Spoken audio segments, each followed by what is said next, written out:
Eagleton ರೆಸಾರ್ಟ್ನಿಂದ ಸದಾಶಿವನಗರದ ನಿವಾಸದತ್ತ DK Shivakumar ಈಗಾಗಲೇ ಹೊರಟಿದ್ದಾರೆ. ಇಲ್ಲಿಗೆ ಆಗಮಿಸಿದ ನಂತರ ಸರಿಸುಮಾರು ಒಂದೂವರೆ ಗಂಟೆ, 1 ಗಂಟೆ ಆದರೂ ಬೇಕಾಗುತ್ತೆ ಬಿಡದಿಯಿಂದ ಬರೋದಕ್ಕೆ. ಸೊ ಇಲ್ಲಿಗೆ ಬಂದ ನಂತರ ಇಲ್ಲಿನ ಮನೆಯಲ್ಲಿ ಇರತಕ್ಕಂಥ ಲಾಕರ್ ಅನ್ನ ಓಪನ್ ಮಾಡ್ತಾರೆ. ಮಾಡಿದ ನಂತರ ಮತ್ತಷ್ಟು ದಾಖಲಾತಿಗಳು ಸಿಗಬಹುದು ಅಥವಾ ಸಿಗದೇನೂ ಇರಬಹುದು.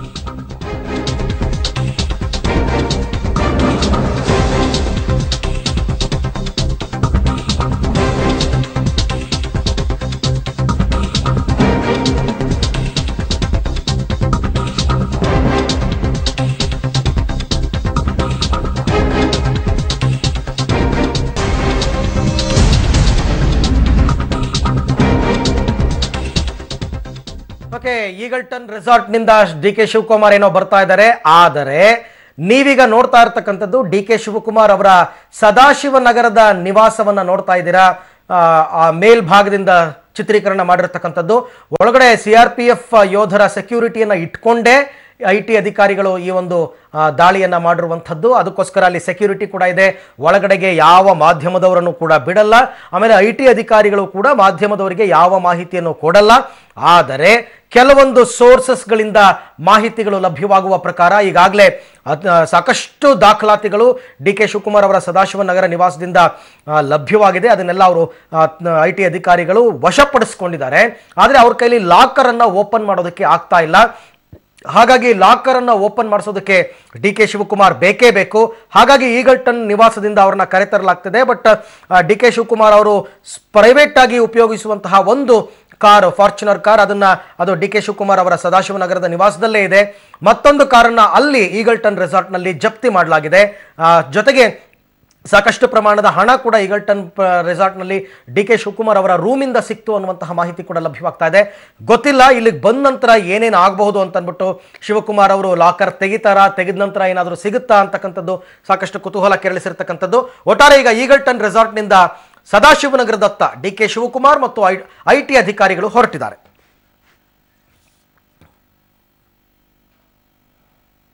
ಓಕೆ, ಇನ್ನು ನಮ್ಮ ಪ್ರತಿನಿಧಿ ಶ್ರೀನಿವಾಸ್ ಡಿಕೆ ಶಿವಕುಮಾರ್ ಅವರ ನಿವಾಸದ ಬಳಿಯಿಂದ ನಮ್ಮ ಜೊತೆ ಇವಾಗ ನೇರ ಸಂಪರ್ಕದಲ್ಲಿದ್ದಾರೆ. ಅವರಿಂದ ಒಂದಷ್ಟು ಮಾಹಿತಿ ಪಡೆದು ಬಿಡ್ತೀನಿ. ಶ್ರೀನಿವಾಸ್, ಬೆಳಿಗ್ಗೆ 9 ಗಂಟೆಗೆ ತಾವು ಕೊಟ್ಟಂತಹ ಮಾಹಿತಿಗೆ ಹೊರತುಪಡಿಸಿ ಈಗ ಸರಿಸುಮಾರು 2 ಗಂಟೆಗಳ ಕಾಲ ಆಗಿದೆ.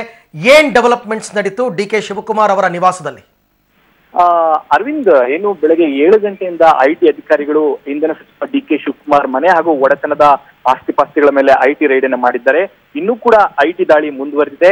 ಈಗಾಗಲೇ ಒಂದು ಅಧಿಕಾರಿಗಳ ತಂಡ, ಅಂದ್ರೆ 2 ಅಧಿಕಾರಿಗಳ ತಂಡ ಪ್ರಾರಂಭಿಕ ಹಂತದಲ್ಲಿ ಮಹತ್ವದ ದಾಖಲೆಗಳನ್ನ ವಶಪಡಿಸಿಕೊಂಡು ಹೊರಗಡೆ ಹೋಗಿದ್ದಾರೆ ಅನ್ನುವಂತಹ ಮಾಹಿತಿಗಳು ಲಭ್ಯವಾಗಿದ್ದಾವೆ.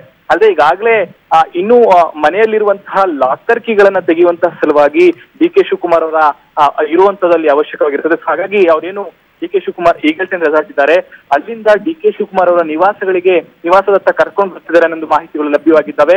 ಈಗಷ್ಟೇ ಅವರು ಈಗಲ್ಟನ್ ರೆಸಾರ್ಟ್ ಅನ್ನ ಬಿಟ್ಟಿದ್ದಾರೆ. ಅದಾದ ನಂತರ ಸದಾಶಿವನಗರ ನಿವಾಸಕ್ಕೆ ಬರ್ತಾರೆ. ಅದಾದ್ಮೇಲೆ IT ಅಧಿಕಾರಿಗಳು ಸಚಿವರ ಸಮ್ಮುಖದಲ್ಲಿ ಆ ಲಾಕರ್ ಅನ್ನ ಓಪನ್ ಮಾಡಿ ಮತ್ತಷ್ಟು ದಾಖಲೆಗಳ ಪರಿಶೀಲನೆ ಮಾಡುವಂತ ಇದ್ದಾರೆ. ಅರವಿಂದ್, ಓಕೆ, ಅಂದ್ರೆ ಈಗ ಆ ಮನೆಯಿಂದ ಕೆಲವು IT ಅಧಿಕಾರಿಗಳು ಹೊರ ಹೋಗಿದಾರ? ಯಾರಾದ್ರೂ ದಾಖಲೆಗಳನ್ನ ತಗೊಂಡು, ಫೈಲ್ಸ್ಗಳನ್ನ ತಗೊಂಡು ಯಾರಾದ್ರೂ ಹೊರಗಡೆ ಹೋಗಿದಾರಾ ಅಥವಾ ಯಾರು 7 ಗಂಟೆಯಿಂದ ಈಚೆಗೆ ಬಂದೇ ಇಲ್ವಾ? ಅರವಿಂದ್, ಈಗಾಗಲೇ ಒಂದು ಅಧಿಕಾರಿಗಳ ತಂಡ ಮಹತ್ವದ ದಾಖಲೆಗಳನ್ನ ಸಂಗ್ರಹ ಮಾಡಿದ್ದಾರೆ ಅನ್ನುವಂಥದ್ದು. 1-2 ಅಧಿಕಾರಿಗಳು ಹೊರಗಡೆ ಹೋಗಿ ಮತ್ತೆ ಅವರು ವಾಪಸ್ ಬಂದಿರುವಂತದ್ದು. ಅದನ್ನ ಬಿಟ್ರೆ ಏನು ಇಡೀ ಅಧಿಕಾರಿಗಳ ತಂಡ ಸುಮಾರು 5 ರಿಂದ 7 ಕಾರುಗಳಲ್ಲಿ ಬಂದಿರುವಂತಹ ಅಧಿಕಾರಿಗಳ ತಂಡ ದಾಖಲಾತಿಗಳನ್ನ ಪರಿಶೀಲನೆ ಮಾಡುವಂತಹ ನಿಟ್ಟಿನಲ್ಲಿ ಒಳಗಡೆ ಅದು ಚರ್ಚೆನ ಮಾಡ್ತಿರುವಂತದ್ದು.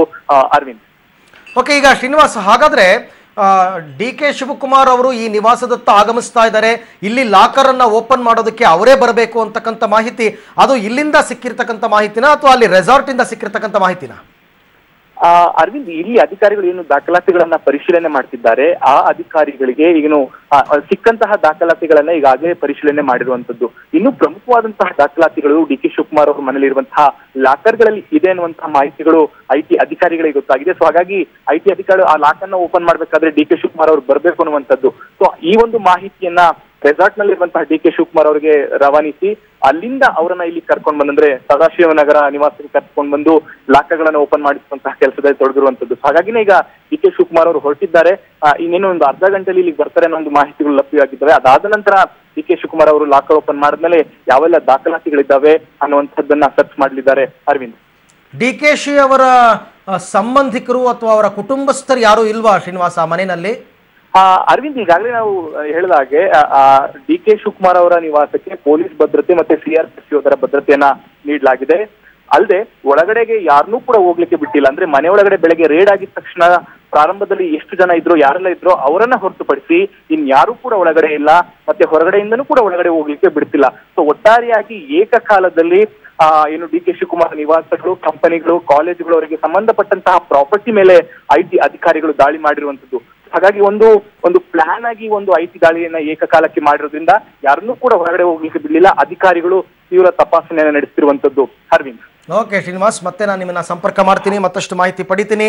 ಸೊ ಈಗಾಗಲೇ ಡಿ.ಕೆ. ಶಿವಕುಮಾರ್ ಅವರ ಸದಾಶಿವನಗರದ ನಿವಾಸದ ಒಳಗಡೆ ಏನು ತಪಾಸಣೆ ಮಾಡಿದ್ದಾರೆ. ಅಫ್ಕೋರ್ಸ್ ಒಂದು ಲಾಕರ್, 1, 2, 3 ಲಾಕರ್ಗಳು ಇರೋದೇನೋ ಅದು ಆಶ್ಚರ್ಯದ ವಿಚಾರ ಅಲ್ಲ ಡಿ.ಕೆ. ಶಿವಕುಮಾರ್ ಅವರ ಮನೆಯಲ್ಲಿ.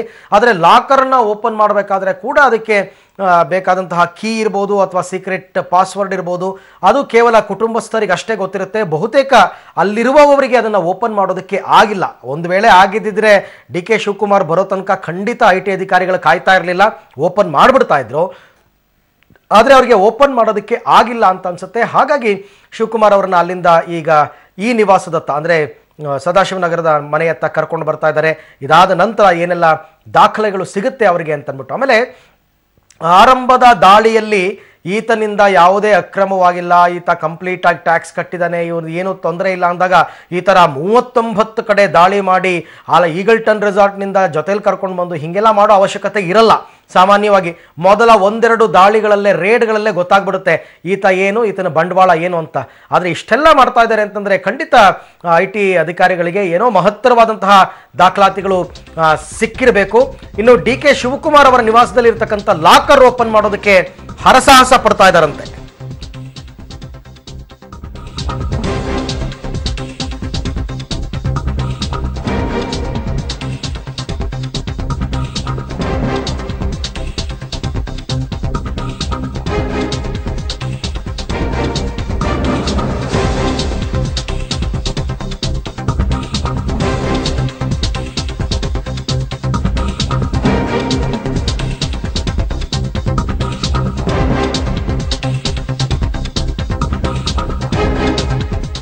ಓಕೆ, ಡಿ.ಕೆ.ಶಿಗೋಸ್ಕರ ಅಧಿಕಾರಿಗಳು ಕಾಯ್ತಾ ಇದ್ದಾರೆ. ಡಿ.ಕೆ.ಶಿ ನಿವಾಸದಲ್ಲಿ ಲಾಕರ್ಗಳನ್ನು ಓಪನ್ ಮಾಡೋದಕ್ಕೆ IT ಅಧಿಕಾರಿಗಳು ಹರಸಾಹಸ ಪಡ್ತಾ ಇದ್ದಾರೆ. ಮನೆಯ ಪಕ್ಕದಲ್ಲಿರುವ ಕಚೇರಿಯಲ್ಲಿ ದಾಖಲಾತಿಗಳನ್ನು ವಶಪಡಿಸಿಕೊಂಡಿದ್ದಾರೆ.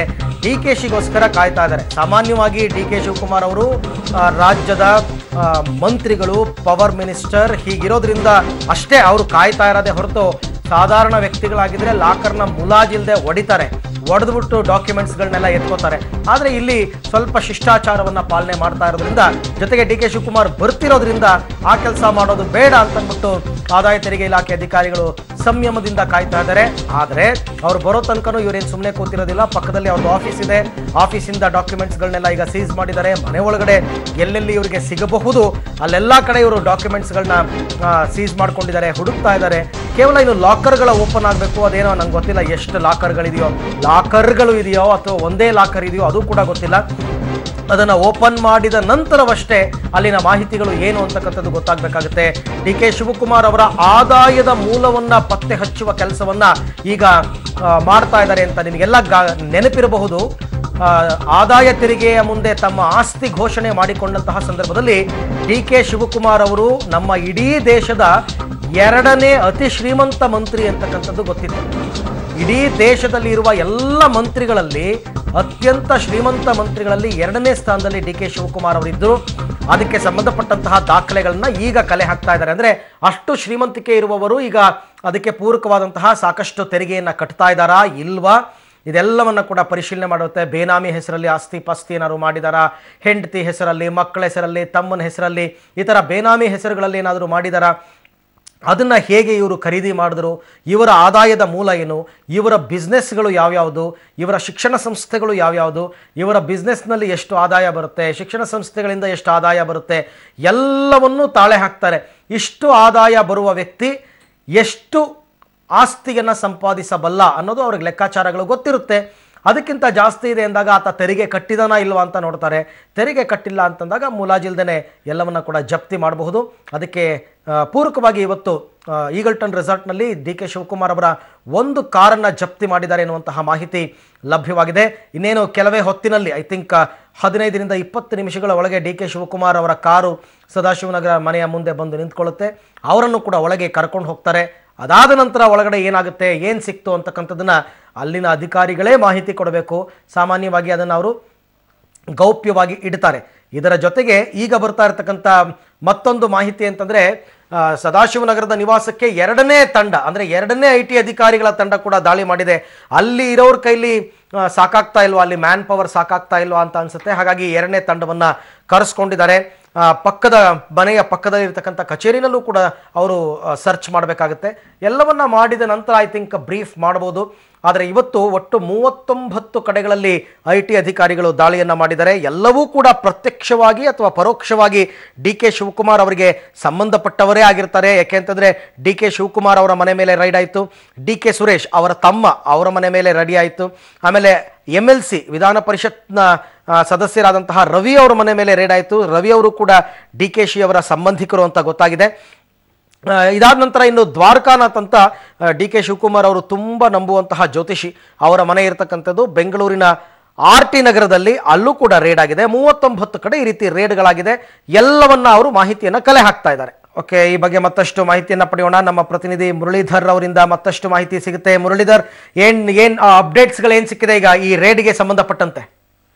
ಅರವಿಂದ್, ಏನಂದ್ರೆ ಡಿ ಕೆ ಶಿವಕುಮಾರ್ ಅವರ ಮನೆ ಮೇಲೆ ಬೆಳಗ್ಗೆ 7:15 ಸಹ ದಾಳಿಯನ್ನ ನಡೆಸಿದ್ದಾರೆ. ದಾಳಿಯನ್ನ ನಡೆಸಿ ಮಹತ್ವದ ದಾಖಲೆಗಳನ್ನ ವಶಪಡಿಸಿಕೊಂಡಿರುವಂತದ್ದು. ಅಂದ್ರೆ ಹೊರಗಡೆ ಸಿಕ್ಕಂತ ದಾಖಲೆಗಳೇನಿತ್ತು ಆ ದಾಖಲೆಗಳನ್ನೆಲ್ಲ ಈಗ ವಶಪಡಿಸಿಕೊಂಡಿದ್ದಾರೆ. ಪ್ರಮುಖವಾಗಿ ಇನ್ನು ಡಿ ಕೆ ಶಿವಕುಮಾರ್ ಅವರು ಬಳಸ್ತಿದ್ದಂತ ಲಾಕರ್ಗಳೇನಿತ್ತು ಆ ಲಾಕರ್ಗಳನ್ನ ಓಪನ್ ಮಾಡ್ಲಿಕ್ಕೆ ಇದುವರೆಗೂ ಸಹ IT ಅಧಿಕಾರಿಗಳಿಗೆ ಸಾಧ್ಯ ಆಗಿಲ್ದಿರೋ ಹಿನ್ನೆಲೆ ಈಗ IT ಅಧಿಕಾರಿಗಳೇ ಡಿ ಕೆ ಶಿವಕುಮಾರ್ ಅವರನ್ನ ಈಗಲ್ಟನ್ ರೆಸಾರ್ಟ್ ಇಂದ ಬೆಂಗಳೂರಿಗೆ ಬಿಡದಿಯಿಂದ ಇಲ್ಲಿಗೆ ಬೆಂಗಳೂರಿಗೆ ಸದಾಶಿವನಗರದ ಮನೆಗೆ ಕರ್ತಾ ಇದ್ದಾರೆ. ಕರ್ತಂದು ಅವರ ನೇತೃತ್ವದ ಅಂದ್ರೆ ಅವ್ರು ಇದ್ದಂಗೆನೆ ಏನು ಲಾಕರ್ಗಳನ್ನ ಓಪನ್ ಮಾಡುವಂತದ್ದು, ಲಾಕರ್ಗಳನ್ನ ಓಪನ್ ಮಾಡಿ ಅಲ್ಲಿ ಸಿಕ್ಕಂತ ದಾಖಲೆಗಳೇನಿತ್ತು ಆ ದಾಖಲೆಗಳನ್ನ ವಶಕ್ಕೆ ತೆಗೆದುಕೊಳ್ಳುವಂತ ಕಾರ್ಯಕ್ಕೆ IT ಅಧಿಕಾರಿಗಳು ಈಗ ಸನ್ನದ್ಧರಾಗ್ತಾ ಇರುವಂತದ್ದು. ಸೊ ಸದ್ಯದ ಪರಿಸ್ಥಿತಿಯಲ್ಲಿ IT ಅಧಿಕಾರಿಗಳು ಸುಮಾರು 35ಕ್ಕೂ ಹೆಚ್ಚು ಜನ IT ಅಧಿಕಾರಿಗಳು ಅವರ ಕಚೇರಿ ಇರ್ಬೋದು, ಅಂದ್ರೆ DKಶಿ ಅವರ ಮನೆ ಮತ್ತು ಕಚೇರಿ ಎರಡೂ ಅಕ್ಕಪಕ್ಕದಲ್ಲೇ ಇರುವಂತದ್ದು. ಅಲ್ಲಿ ದಾಳಿಯನ್ನು ನಡೆಸಿದರೆ ಸಾಕಷ್ಟು ಏನು ವಿಚಾರಣೆ ಮಾಡ್ತಿರೋಂಥದ್ದು ಮತ್ತು ತನಿಖೆ ಮಾಡ್ತಿರೋಂಥದ್ದು, ಶೋಧ ಎಲ್ಲ ಸಹ ನಡೀತಾ ಇದೆ, ಕಂಟಿನ್ಯೂಸ್ ಆಗಿ ನಡೀತಾ ಇದೆ. ಅಂದ್ರೆ ಇದರಲ್ಲಿ ಈ ನಡುವೆ ಒಂದು ಪ್ರಮುಖವಾದ ಅಂಶ ಕಂಡು ಬಂದಿದ್ದೇನೆಂದ್ರೆ, ಡಿ ಕೆ ಶಿವಕುಮಾರ್ ಅವರು ಸದಾಶಿವನಗರದ ಮನೆಗೆ ಅಂದ್ರೆ ಈಗಲ್ಟನ್ ರೆಸಾರ್ಟ್ ಇಂದ ಇಲ್ಲಿಗೆ ಬರ್ಲಿಕ್ಕೆ ಸಾಕಷ್ಟು ನಕಾರವನ್ನ ಮಾಡಿದ್ರು. ಯಾಕೆಂದ್ರೆ ನೀವು ಅಲ್ಲಿ ಹುಡುಕಿದ್ರು ಅಷ್ಟೇ, ಇಲ್ಲಿ ಹುಡುಕಿದ್ರು ಅಷ್ಟೇ, ಎಲ್ಲಿ ಹುಡುಕಿದ್ರು ಯಾವುದೇ ರೀತಿ ದಾಖಲೆಗಳು ಸಿಕ್ಕಲ್ಲ, ಇದೀಗ ನೀವು ಸುಮ್ಮನೆ ಬಂದು ದಾಳಿಯನ್ನ ನಡೆಸ್ತಾ ಇದೀರಿ ಅಂತೇಳಿ IT ಅಧಿಕಾರಿಗಳ ಮೇಲೆ ಗರಂ ಆಗಿದ್ರು. ಆಗ IT ಅಧಿಕಾರಿಗಳು ಸಹ ಒಂದು ಸಮಂಜಸವಾಗಿ ಒಂದು ಉತ್ತರವನ್ನ ನೀಡಿದರೆ, ನೀವು ಬನ್ನಿ, ಅದಾದ ನಂತರ ದಾಖಲೆಗಳು ಯಾವ ಸಿಕ್ಕುತ್ತೆ ಅದ್ ನೋಡ್ತೀವಿ ಅಂತ ಹೇಳಿ ಕರ್ಕೊಂಡು ಬರ್ತಾ ಇರೋಂಥದ್ದು. ಈಗ 20 ನಿಮಿಷಗಳ ಹಿಂದಷ್ಟೇ ಏನು ಡಿ ಕೆ ಶಿವಕುಮಾರ್ ಅವ್ರನ್ನ ಇಲ್ಲಿಗೆ ಕರ್ತಾ ಇರ್ತಾರೆ. ಬಹುಶಃ ಇನ್ನೊಂದು 20-25 ನಿಮಿಷದ ಒಳಗಡೆ ಸದಾಶಿವನಗರದ ಮನೆಗೆ ಬರ್ತಾರೆ. ಬಂದು ಅಲ್ಲಿ ವಿಚಾರಣೆ ನಡೆಯುವಂಥದ್ದು, ಜೊತೆಗೆ ಲಾಕರ್ಗಳನ್ನ ಓಪನ್ ಮಾಡುವಂಥದ್ದು. ಅರವಿಂದ್, ಅಂದ್ರೆ ಮುರಳಿ, ಈ ಎಲ್ಲ 35ಕ್ಕೂ ಹೆಚ್ಚು ದಾಳಿಗಳು ಇವತ್ತೇನಾಗಿದೆ ಎಲ್ಲವೂ ಕೂಡ DKಶಿ ಕೇಂದ್ರಿತವಾದದ್ದೇ ಆಗಿರ್ತಕ್ಕಂಥದ್ದು. ಅಂದ್ರೆ ಡಿ ಕೆ ಶಿವಕುಮಾರ್ ಅವರು ಯಾವ ದಿಕ್ಕಿನಲ್ಲೂ ಚಾನ್ಸ್ ತಗೋಬಾರ್ದು, ಆ ರೀತಿ ಪ್ರೀ ಪ್ಲಾನ್ಡ್ ಆಗಿ ಈ ರೇಡ್ ನಡೆದಿದೆಯಾ ಅಂತ? ಖಂಡಿತವಾಗಿಯೂ ಅರವಿಂದ್, ಏನಂದ್ರೆ ಒಂದು IT ಅಧಿಕಾರಿಗಳ ದಾಳಿ ನಡೆಸಿದ ಸಂದರ್ಭದಲ್ಲಿ ಅವರ ಸುತ್ತಮುತ್ತ ಇರುವಂತ ಏನು ಸಾಕಷ್ಟು ಜನ ಇರ್ತಾರೆ, ಅವ್ರ ಜೊತೆಯಲ್ಲಿ ನಿಕಟ ಸಂಪರ್ಕ ಹೊಂದಿರುವಂತ ವ್ಯಕ್ತಿಗಳಿರ್ಬೋದು, ಜೊತೆಗೆ ಅವರಿಗೆ ಸಂಬಂಧಪಟ್ಟ ಶಿಕ್ಷಣ ಇಲಾಖೆ ಶಿಕ್ಷಣ ಸಂಸ್ಥೆಗಳಿರ್ಬೋದು, ಜೊತೆಗೆ ಅವರ ಆಫೀಸ್ಗಳಿರ್ಬೋದು. ಆಫೀಸ್ ಕಡೆಯೆಲ್ಲ ಸಂಪೂರ್ಣವಾಗಿ ಸಾಕಷ್ಟು ತನಿಖೆನ ಮಾಡಿರ್ತಾರೆ. ತನಿಖೆನ ಮಾಡಿದಾಗ ಏಕಕಾಲದಲ್ಲಿ ದಾಳಿನ ನಡೆಸಬೇಕು. ಯಾಕಂದ್ರೆ ಒಂದು ಕಡೆ ದಾಳಿ ನಡೆಸಿದ ನಂತರ ಇನ್ನೊಂದು ಕಡೆ ದಾಖಲೆಗಳು ಸೋರಿಕೆ ಆಗುವಂಥದ್ದು, ಏನು ಬೇರಿಕೆ ಆಗುವಂಥದ್ದು, ಬೇರೆ ಕಡೆ ರವಾನೆ ಆಗುವಂತ ಸಾಧ್ಯತೆಗಳು ಹೆಚ್ಚಾಗಿರ್ತವೆ. ಆ ಹಿನ್ನೆಲೆಯಲ್ಲಿ ಏಕಕಾಲದಲ್ಲಿ IT ಅಧಿಕಾರಿಗಳು ದಾಳಿನ ನಡೆಸಿರುವಂತದ್ದು 39ರಿಂದ 40 ಕಡೆಗಳಲ್ಲಿ ಏಕಕಾಲದಲ್ಲಿ ದಾಳಿನ ನಡೆಸಿದ್ದಾರೆ. ಇದು ಮೇ 29, ಅಂದ್ರೆ IT ಅಫಿಷಿಯಲ್ಸ್ ಗಳು ಹೇಳ್ತಿರೋ ಪ್ರಕಾರ ಮೇ 29ಕ್ಕೆ ಒಂದು FIR ಆಗುತ್ತೆ. FIR ಆದ ನಂತರ ಅಷ್ಟೇ ಅದನ್ನ ತನಿಖೆನ ಮಾಡ್ತಾರೆ. ತನಿಖೆನ ಮಾಡಿ ಎಲ್ಲೆಲ್ಲಿ ಮಹತ್ವದ ದಾಖಲೆಗಳು ಸಿಕ್ಕೋದು, ಜೊತೆಗೆ ಯಾವ್ಯಾವ ಕಡೆಯಿಂದ ಮಾಹಿತಿ ಸಿಕ್ಕೋದು ಅಂತ ಹೇಳಿ ತನಿಖೆನ ಮಾಡಿದ ನಂತರ ಇವತ್ತು ಬೆಳಗ್ಗೆ 7:15ಕ್ಕೆ ದಾಳಿಯನ್ನ ನಡೆಸಿರುವಂತದ್ದು. ಅರವಿಂದ್, ಬಟ್ ಮುರಳಿ, ದೂರು ಕೊಟ್ಟವ್ರು ಯಾರು? ಈಗ FIR ಆಗಿದೆ ಅಂತಂದ್ಮೇಲೆ ಯಾರಾದ್ರೂ ದೂರು ಕೊಟ್ಟಿರ್ಬೇಕು. ಆ ದೂರಿನಲ್ಲಿ ಏನ್ ಅಂಶಗಳು ಪ್ರಸ್ತಾಪ ಆಗಿತ್ತು, ಅಥವಾ ಇವರೇ ಸುಮೋಟೋ ಏನಾದ್ರು ತಮಗ್ ತಾವೇನೆ ಏನಾದ್ರು ದೂರು ದಾಖಲು ಮಾಡ್ಕೊಂಡಿದ್ದೀರಾ? ಅದ್ರ ಬಗ್ಗೆ ಏನಾದ್ರು ಇನ್ಫಾರ್ಮೇಶನ್ಸ್ ಇದೆಯಾ ಮುರಳಿ? ಅರವಿಂದ್ ಏನಂದ್ರೆ ಇದ್ರ ಬಗ್ಗೆ ದೂರು ಕೊಟ್ಟಿರೋದ್ರ ಬಗ್ಗೆ ಯಾವುದೇ ರೀತಿ ಮಾಹಿತಿಯನ್ನು ನೀಡಿಲ್ಲ. ಯಾಕಂದ್ರೆ ಅಫಿಷಿಯಲ್ಸ್ ಹೇಳೋ ಪ್ರಕಾರ 29ಕ್ಕೆ FIR ಆಯ್ತು, ಮೇ 29ನೇ ತಾರೀಕು FIR ಆಯ್ತು ಅಂತ ಅಷ್ಟೇ ಹೇಳ್ತಾರೆ.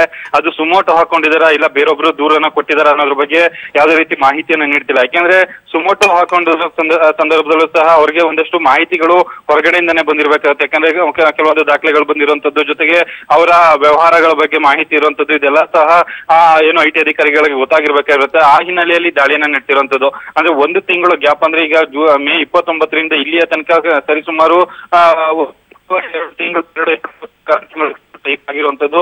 ಆ ಟೈಮ್ ನಲ್ಲಿ ಸಂಪೂರ್ಣವಾದ ತನಿಖೆಯನ್ನು ನಡೆಸಿದ್ದಾರೆ. ನಡೆಸಿ ದಾಳಿಯನ್ನು ನಡೆಸ್ತಾರಂತದ್ದು. ಭವಿಷ್ಯ ಇದೊಂದು ದೂರಿನ ಮಾಹಿತಿಯ ದಾಳಿ ನಡೆದಿದ್ದಾರೆ ಅನ್ನೋದ್ರ ಬಗ್ಗೆ ಸಹ ಒಂದಷ್ಟು ಮಾಹಿತಿಗಳು ಈ ಹೊರ ಬರ್ತಾರಂತದ್ದು. ಬಟ್ ಮುರಳಿ, ಇದು ಅನಿರೀಕ್ಷಿತ ಏನಲ್ಲ, ನಿರೀಕ್ಷತನೇ ಅಲ್ವಾ? ಎಲ್ಲರೂ ಕೂಡ ಕೆಲವರೆಲ್ಲ ಮಾತಾಡಿದ್ರು ಇನ್ನೇನ್ ಸದ್ಯದಲ್ಲೇ ರೇಡ್ ಆಗುತ್ತೆ ಅಂತ, ಇನ್ನೊಂದು ವಾರದಲ್ಲಿ ಆಗ್ಬೋದು ಅನ್ಕೊಂಡಿದ್ದು, ಅದು ಇವತ್ತಾಗಿದೆ. ಹಾಗಾಗಿ ಎಲ್ಲವೂ ಕೂಡ ಪ್ರೀ ಪ್ಲಾನ್, ನಿರೀಕ್ಷಿತನೇ ಅಲ್ವಾ ಇದೆಲ್ಲ? ಖಂಡಿತವಾಗ್ಲೂ ಅರವಿಂದ್, ಏನಂದ್ರೆ ಸಿದ್ದರಾಮಯ್ಯ ಅವರ ಆಪ್ತ ಅಧಿಕಾರಿಗಳ ಮನೆ ಮೇಲೆ ಯಾವಾಗ ದಾಳಿ ಆಯ್ತು, ಜಯಚಂದ್ರ ಇರ್ಬೋದು, ಚಿಕ್ಕಯ್ಯಪ್ಪ ಇರ್ಬೋದು, ಇವರ ಮನೆ ಮೇಲೆ ದಾಳಿ ಆದ ಸಂದರ್ಭದಲ್ಲಿ ಸಾಕಷ್ಟು ಕಡೆ, ಅಂದ್ರೆ ನೋಟ್ ಬ್ಯಾನ್ ಆದ ನಂತರ ಸಾಕಷ್ಟು ಕಡೆ IT ಅಧಿಕಾರಿಗಳು ದಾಳಿಯನ್ನ ನಡೆಸ್ತಾ ಇದ್ರು. ಕಠಿಣ ದಾಳಿಗಳು ನಡೀತಾ ಇತ್ತು. ಅಂದ್ರೆ ಒಂದು ವಾರದಲ್ಲಿ 2ರಿಂದ 3 ಕಡೆಯಲ್ಲಿ IT ಅಧಿಕಾರಿಗಳು ದಾಳಿ ನಡೆಸ್ತಾ ಇದ್ರು. ಆ ಸಂದರ್ಭದಲ್ಲಿ ಪ್ರತಿ ಬಾರಿಯೂ ಸಹ IT ಅಧಿಕಾರಿಗಳು ದಾಳಿ ನಡೆಸಿದಾಗ DK ಶಿವಕುಮಾರ್ ಅವರ ಮನೆ ಮೇಲೆ IT ದಾಳಿ ಆಗ್ತಾ ಇದೆ. ಅಂದ್ರೆ ಈ ರೀತಿಯ ಊಹಾಪೋಹಗಳು, ಸುದ್ದಿಗಳು ಸಹ ಸಾಕಷ್ಟು ಬರ್ತಾನೆ ಇತ್ತು. ನೀವು ಹೇಳ್ದಂಗೆ ಇದೊಂಥರ ನಿರೀಕ್ಷಿತ ದಾಳಿ. ಯಾಕಂದ್ರೆ DK ಶಿವಕುಮಾರ್ ಅವ್ರ ಮನೆ ಮೇಲೆ ಇನ್ನೊಂದು ಸ್ವಲ್ಪ ದಿನ ಒಳಗಡೆ ದಾಳಿ ಆಗುತ್ತೆ ಅಂತ ಕನ್ಫರ್ಮ್ ಆಗಿತ್ತು. ಜೊತೆಗೆ ಗೋವಿಂದರಾಜ್ ಅವರ ಡೈರಿ ಪ್ರಕರಣ ಏನಿತ್ತು, ಆ ಡೈರಿಗೂ ಸಂಬಂಧಪಟ್ಟಂತೆ DK ಶಿವಕುಮಾರ್ ಅವ್ರನ್ನ ಮೈನ್ ಟಾರ್ಗೆಟ್ ಮಾಡಿದ್ದಾರೆ IT ಅಧಿಕಾರಿಗಳು ಅನ್ನೋದ್ರ ಬಗ್ಗೆನೂ ಸಹ ಸ್ಪಷ್ಟ ಮಾಹಿತಿಗಳು ಸಿಗ್ತಾ ಇತ್ತು. ಯಾಕಂದ್ರೆ ಗೋವಿಂದರಾಜ್ ಅವರೇ ಸ್ವತಃ ಅದರಲ್ಲಿ ಒಂದಷ್ಟು ಉಲ್ಲೇಖವನ್ನ ಮಾಡಿದ್ರು. ಜೊತೆಗೆ ಒಂದಷ್ಟು ಮಾಹಿತಿಯನ್ನು ಸಹ IT ಅಧಿಕಾರಿಗಳ ಮುಂದೆ ಹೇಳಿದ್ರು. ಇದನ್ನೆಲ್ಲ ಸಹ ಕ್ರೋಢೀಕರಿಸಿದ ನಂತರ ಅಷ್ಟೇ ದಾಳಿಯನ್ನ ನಡೆಸಿದ್ದಾರೆ. ನೀವು ಹೇಳಿದಂತೆ ತುಂಬಾ ನಿರೀಕ್ಷಿತ, ಅಂದ್ರೆ ಇನ್ನೊಂದು ವಾರದಿಂದ 20 ದಿನದ ಒಳಗಡೆ ದಾಳಿ ನಡೆಯುತ್ತೆ ಅಂತ ಹೇಳಿ ಎಲ್ಲರೂ ಸಹ ಮಾತಾಡ್ಕೊಳ್ತಾ ಇದ್ರು. ಆದ್ರೆ ಇವತ್ತು ಬೆಳಗ್ಗೆನೆ ಸಹ ದಾಳಿ ನಡೆದಿರುವಂತದ್ದು ಒಂದು ಅಚ್ಚರಿ ಮೂಡಿಸಿದೆ. ಜೊತೆಗೆ ಗುಜರಾತ್ನ ಶಾಸಕರೇನಿದ್ರು ಅವರನ್ನ ಏನೋ ಕರ್ತಂದಿದ್ರು, ಅಂದ್ರೆ ಬಿಡದಿಗೆ ಕರ್ತಂದಿದ್ರು. ಅವರ ಖರ್ಚು ವೆಚ್ಚವನ್ನು ಸಂಪೂರ್ಣವಾಗಿ DK ಶಿವಕುಮಾರ್ ಮತ್ತು DK ಸುರೇಶ್ ಅವರೇ ಸಂಪೂರ್ಣವಾಗಿ ನೋಡ್ಕೊಳ್ತಾ ಇದ್ರು ಅನ್ನೋದು ಎಲ್ಲರಿಗೂ ಸಹ ಮಾಹಿತಿ ಗೊತ್ತಿತ್ತು. ಜೊತೆಗೆ ಮಾಧ್ಯಮದ ಮುಂದೆ DK ಶಿವಕುಮಾರ್ ಅವರು ಬಿಲ್ ರೆಸಾರ್ಟ್ಗೆ ಕಟ್ಟಿದ್ದಂತ ಬಿಲ್ ಏನಿತ್ತು, ಬಿಲ್ ಅನ್ನ ಮಾಧ್ಯಮದ ಮುಂದೆನೆ ಸಹ ತೋರಿಸಿದ್ರು. ಈ ಸಂದರ್ಭದಲ್ಲೇ ದಾಳಿಯನ್ನ ನಡೆಸಿದ್ರೆ ಸೂಕ್ತ ಅಂತ ಹೇಳಿ IT ಅಧಿಕಾರಿಗಳು ಭವಿಷ್ಯ ದಾಳಿಯನ್ನ ನಡೆಸಿರ್ಬೋದು. Arvind, okay Murali, thank you ತಮ್ಮೆಲ್ಲ ಮಾಹಿತಿಗಾಗಿ. ಸೊ ಒಂದಂತೂ ಸ್ಪಷ್ಟ, ಈಗಾಗಲೇ IT ಅಧಿಕಾರಿಗಳು DKಶಿ ಅವರನ್ನೇ ಕರ್ಕೊಂಡು ಸ್ವತಃ ಸದಾಶಿವನಗರ ನಿವಾಸಕ್ಕೆ ಆಗಮಿಸ್ತಾ ಇರೋದು ಮತ್ತೊಂದು ಕುತೂಹಲವನ್ನು ಕೆರಳಿಸ್ತಾ ಇದೆ. ಲಾಕರ್ ಓಪನ್ ಮಾಡಿದ ಬಳಿಕ ಏನಾದರೂ ಅಕ್ರಮ ಅಂತಕ್ಕಂಥದ್ದು ಸಿಗ್ಬೋದಾ ಅಂತ. ಆಮೇಲೆ ಇಲ್ಲಿ ಇನ್ನೊಂದು ವಿಚಾರ ಏನಂತಂದ್ರೆ, ಅಕ್ರಮ ಎನ್ನಬಹುದಾದಂತಹ ವಸ್ತುಗಳು ಏನೇನು ಸಿಕ್ಕಿದೆ ಅದನ್ನ ಸಾಮಾನ್ಯವಾಗಿ IT ಅಧಿಕಾರಿಗಳು ಮಾಧ್ಯಮದವರಿಗೆ ಹೇಳಲ್ಲ. ನಮಗೆ ಆ ಆಸ್ತಿ ಸಿಕ್ಕಿದೆ, ಆಸ್ತಿ ಪತ್ರ ಸಿಕ್ಕಿದೆ, ಈ ಆಸ್ತಿ ಪತ್ರ ಸಿಕ್ಕಿದೆ ಅಂತ ಅಂದ್ಬಿಟ್ಟು. ಬಟ್ ನೋಡ್ಬೇಕು ಆಮೇಲೆ ಏನಾದರೂ ಎಲ್ಲ ಮುಗಿದ ನಂತರ ಬ್ರೀಫ್ ಮಾಡ್ತಾರ ಅಂತ.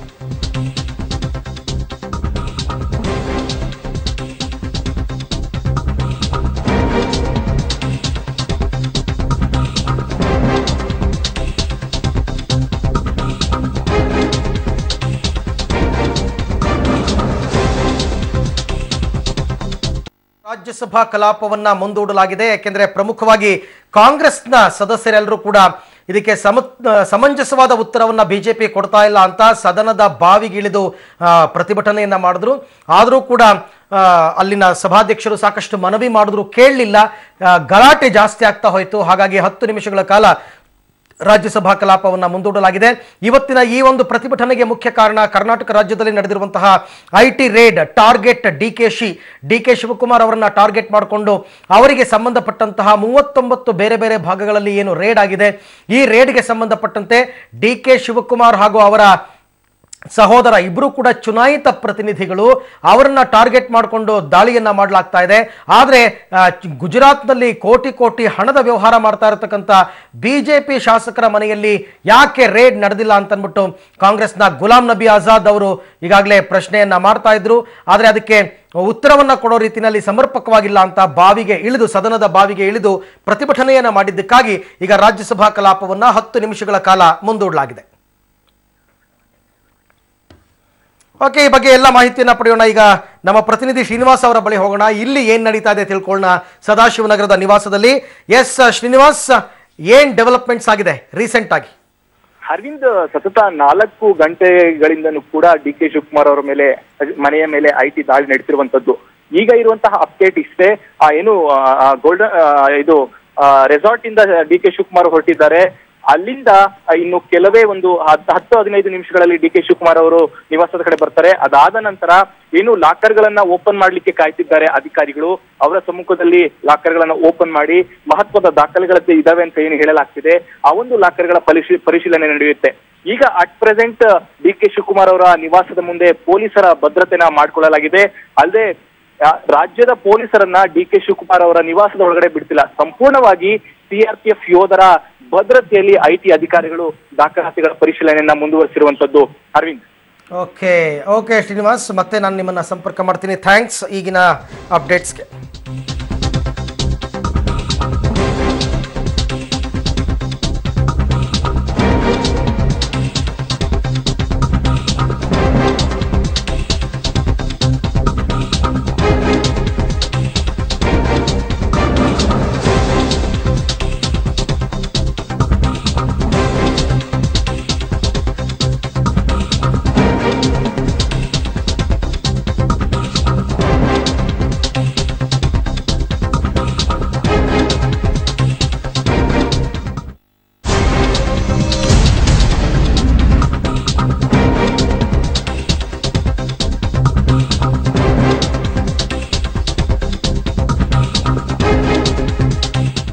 ಡಿಕೆಶಿ ಮೇಲಿನ ಐಟಿ ರೇಡ್ ಸುದ್ದಿ ತಿಳಿದು ಬೆಂಬಲಿಗರು ಆಕ್ರೋಶವನ್ನು ವ್ಯಕ್ತಪಡಿಸ್ತಾ ಇದ್ದಾರೆ. ಎಸ್ಪೆಷಲಿ ರಾಮನಗರ ಜಿಲ್ಲೆಯಲ್ಲಿ ಡಿಕೆ ಶಿವಕುಮಾರ್ ಅವರ ಅಪಾರ ಅಭಿಮಾನಿ ಬಳಗ ಮತ್ತು ಬೆಂಬಲಿಗರ ದಂಡೆ ಇದೆ. ಅದನ್ನ ತಿಳಿದಂತಹ ಬೆಂಬಲಿಗರು ಈಗೆಲ್ಲರೂ ಕೂಡ ಸದಾಶಿವನಗರದ ನಿವಾಸದ ಬಳಿಗೆ ಆಗಮಿಸ್ತಾ ಇದ್ದಾರೆ. ಮುನ್ನೆಚ್ಚರಿಕಾ ಕ್ರಮವಾಗಿ ಡಿಕೆ ಶಿವಕುಮಾರ್ ನಿವಾಸದ ಮುಂದೆ ಭಾರಿ ಬಂದೋಬಸ್ತನ್ನ ಏರ್ಪಡಿಸಲಾಗ್ತಾ ಇದೆ. ಜೊತೆಗೆ ಡಿಕೆ ಶಿವಕುಮಾರ್ ನಿವಾಸದ ಒಳಕ್ಕೆ ರಾಜ್ಯ ಪೊಲೀಸರನ್ನ ಕೂಡ ಬಿಡ್ತಾ ಇಲ್ಲ ಅನ್ನುವಂತಹ ಮಾಹಿತಿ ಇದೆ. ಒಳಗಡೆ ಈಗಾಗಲೇ CRPF ಯೋಧರು ಪೊಸಿಷನ್ ತಗೊಂಡಿರೋದ್ರಿಂದ ರಾಜ್ಯ ಪೊಲೀಸರನ್ನ ಕೂಡ ಒಳಗೆ ಬಿಡ್ತಾ ಇಲ್ಲ. ಪೊಲೀಸರು ಏನೇ ಆದರೂ ಹೊರಗಡೆ ಅಷ್ಟೇ ಲಾ ಅಂಡ್ ಆರ್ಡರ್ನ ಮೇಂಟೈನ್ ಮಾಡಬೇಕಾಗುತ್ತೆ. ಅದಕ್ಕೆ ಬೇಕಾದಂತಹ ಸಿದ್ಧತೆಗಳನ್ನು ಅಲ್ಲಿನ ಪೊಲೀಸರು ಕೂಡ ಮಾಡಿಕೊಂಡಿದ್ದಾರೆ. ಇನ್ನೇನು ಕೆಲವು ಕ್ಷಣದಲ್ಲಿ ಅಲ್ಲಿನ ಈಗಲ್ಟನ್ ರೆಸಾರ್ಟ್ನಿಂದ ಡಿ ಕೆ ಶಿವಕುಮಾರ್ ಅವರು ನಗರದ ನಿವಾಸದತ್ತ ಬರ್ತಾರೆ. ಈ ಸಂದರ್ಭದಲ್ಲಿ ಅಲ್ಲಿ ಯಾವುದೇ ರೀತಿಯಾದಂತಹ ಗಲಾಟೆಗಳು ಆಗಬಾರ್ದು ಅಂತ ಪೊಲೀಸರು ಕೂಡ ಸಾಕಷ್ಟು ಮುನ್ನೆಚ್ಚರಿಕೆಯನ್ನ ವಹಿಸಿ ಈಗಾಗಲೇ ಪೊಲೀಸ್ ಸಿಬ್ಬಂದಿಯನ್ನು ಅಲ್ಲಿ ನಿಯೋಜನೆ ಮಾಡಲಾಗಿದೆ. ಅವರು ಬಂದ ಬಳಿಕ ಐಟಿ ಅಧಿಕಾರಿಗಳು ಅವರನ್ನ ಒಳಕ್ಕೆ ಕರ್ಕೊಂಡು ಹೋಗ್ತಾರೆ. ಅಲ್ಲಿ ಈ ಲಾಕರ್ ಅನ್ನು ಓಪನ್ ಮಾಡಿ ನಂತರ ಅಲ್ಲಿ ಪರಿಶೀಲನೆ ಆಗುತ್ತೆ. ಇವೆಲ್ಲವೂ ಕೂಡ ಸ್ವಲ್ಪ ಸಮಯಗಳು ಹಿಡಿಯಬಹುದು. ಇನ್ನೊಂದು 10-15 ನಿಮಿಷಗಳ ನಂತರ ಈ ಎಲ್ಲ ಡೆವಲಪ್ಮೆಂಟ್ಸ್ಗೆ ಸಂಬಂಧಪಟ್ಟಂತೆ ಮಾಹಿತಿ ಸಿಗುತ್ತೆ.